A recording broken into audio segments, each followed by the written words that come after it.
wonder, you look at the standings, if that puts the nail in the Giants' 2018 coffin. It certainly looks like it, with the Eagles playing as well as they did this weekend. The Redskins and Cowboys have a chance to join them in the 3-win club with home dates today. Let's send things across the country to the East. Colleen Wolfe, take it away. Thank you, Rich. Here with Steve Smith Sr., Michael Robinson, and Mike Garafolo. You just saw those standings. The Giants way down in the basement. So I ask you, Steve, should the Giants move on from Eli Manning? I think they're going to move on eventually, and that time will come sooner than later. This is a team that is rebuilding. They have a lot of, on paper, they should be a lot better than what they are.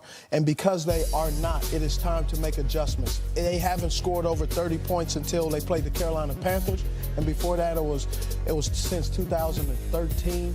And so with a new coaching staff, a new GM, it's time to possibly at some point get a new coach. Because they have a dynamic new running back. Yeah. And Steve, I hear your point on that, man. You talked about it earlier about rebuilding.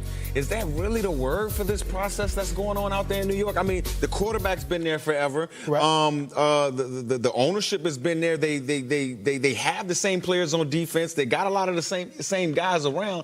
How can this really be rebuilding, though? Because you have to rebuild it, meaning after this year, you got to get all these guys out of there and start all over.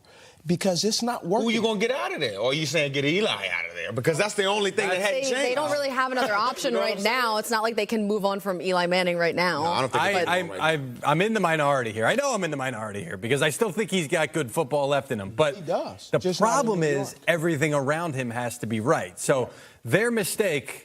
Hold on, this makes sense in my head, but it's not going to make sense when it comes out. I can already see it. Great. Their mistake was not drafting a running back instead of a quarterback. Their mistake was thinking that they were better everywhere else on the roster. Yes. Thank you for nodding, because I didn't think that was it was perfect. It was perfect. Which means what? Which means it's time rebuild. Well, yeah. I mean, understand how they can be in this position right now. Well, it's also a new system here. They have a new head coach in Pat Shurmur. It doesn't seem like everything's going super smooth on offense in general with the play calling. When you look at what's happening on the sidelines there. They need to get some leadership in that building.